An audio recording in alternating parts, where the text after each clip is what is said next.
Mesdames et messieurs, chers téléspectateurs et abonnés sur mes différentes plateformes sur les réseaux sociaux, bienvenue ici à Bamitra Cameroun. Aujourd'hui, je reviens sur le sempiternel problème des trompes bouchées.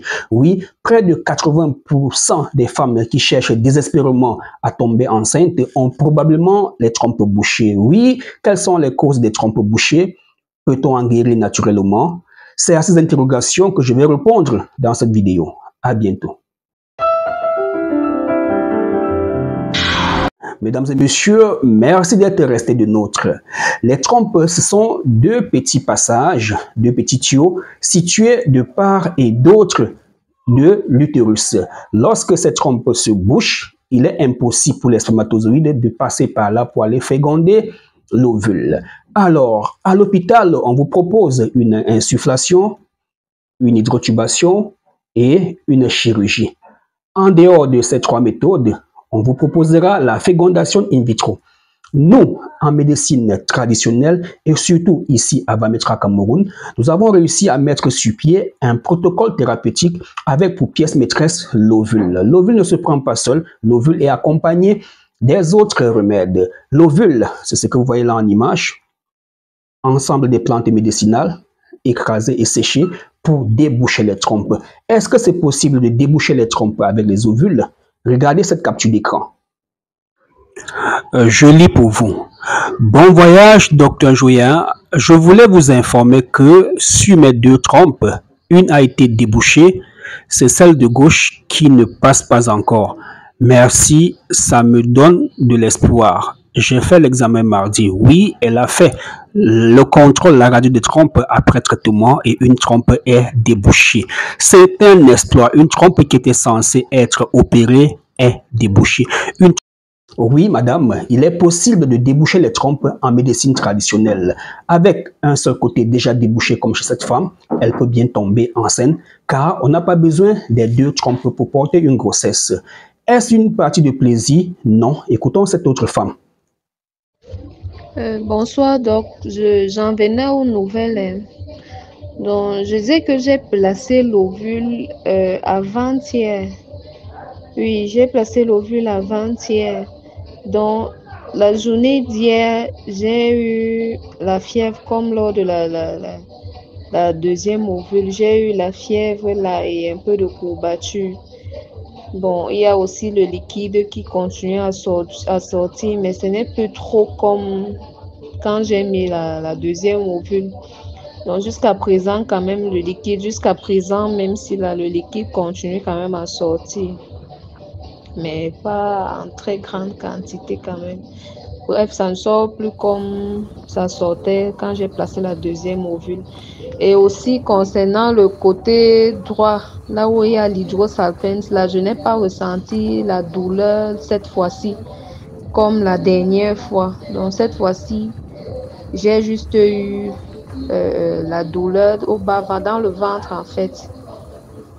Ce n'est que ça, parce que même le bas du dos ne m'a pas fait mal comme la dernière fois. Donc c'est ce que je tenais à vous dire. Donc je n'ai pas eu de grande douleur, juste la fièvre et le ventre qui m'a fait mal. Mais sinon, le bas du dos là, j'ai pas eu mal. Ni le côté là où il y a l'hydrosalpinx là, j'ai pas eu mal aussi également. Donc c'est ce que je tenais à vous dire. Oui, madame, si vous êtes vraiment sérieuse, vous voulez suivre un traitement sérieux, contactez-nous. Il ne s'agit pas des astuces sur les réseaux sociaux. Les astuces, ça marche, on ne sait jamais, mais ici, il s'agit d'un traitement. Il s'agit d'un traitement savamment planifié. Et nous ne sommes pas les premiers à utiliser ce genre de traitement. Écoutez cette dame.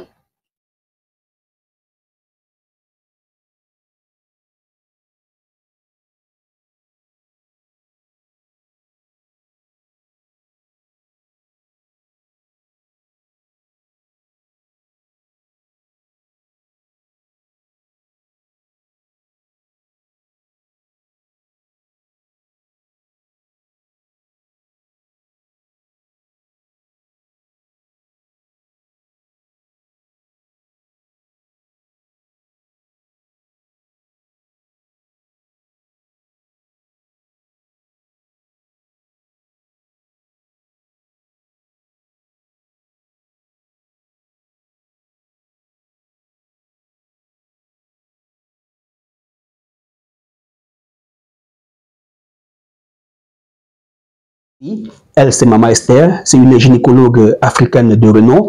Nous travaillons ensemble et en synergie. Donc, ne pensez pas que c'est ce monsieur qui propose ces genres d'ovules. Non, et ces genres d'ovules, vous ne les trouverez nulle part ailleurs. Nous allons très loin encore dans les villages, au fin fond des villages, à la recherche des plantes médicinales. Pas seulement à la recherche des plantes médicinales, mais à la recherche de ces papas, de ces mamans qui soignent loin là-bas dans l'arrière-pays. Et nous réussissons comme ça à prendre ces remèdes et à venir vous proposer en ville. Le traitement est celui-ci. Vous allez le soir au coucher, avant de dormir, prioritairement à la fin des règles, déposer l'ovule dans votre partie intime. L'effet de l'ovule va tirer au niveau de votre utérus, va tirer, vous avez écouté cette femme qui dit comment, ça met mal à l'aise, va tirer, il y aura des sérosités qui vont sortir. Vous allez boire des remèdes, vous allez purger. Et le plus souvent, lorsque je brandis ce sachet, il y a des gens qui me contactent pour acheter le sachet de remède, pour acheter les ovules. Non, c'est un protocole scientifique. Nous emballons comme ça pour rendre ça beau et mieux conservé. Alors, mesdames et messieurs, vous avez un problème de trompe bouchée. Bref, vous n'arrivez toujours pas à porter une grossesse malgré des années. Il se peut que vos trompes ne sont pas perméables. Allez faire l'examen qu'on appelle une HSG, une hystérosalpingographie. Envoyez-moi ça en image par WhatsApp. Je vais interpréter et vous dire où est-ce que vos trompes sont bouchées, comment et par quoi. Et parmi les causes de l'infection, parmi les causes de trompes bouchées, on a l'infection. D'accord, l'infection qu'on a eue il y a très longtemps. Il y a ce qu'on appelle les fausses couches à répétition. Il y a une endométriose, il y a une myectomie, il y a les opérations comme la césarienne, où vous opérez pour enlever le bébé, mais il y a des complications, mais vous ne vous rendez pas compte. C'est lorsque vous voulez tomber à nouveau enceinte que vous constatez que la grossesse ne vient pas. Alors, les causes des trompes bouchées sont multiples. Écrivez-nous via le numéro WhatsApp et nous ferons le reste pour vous venir en aide. À bientôt.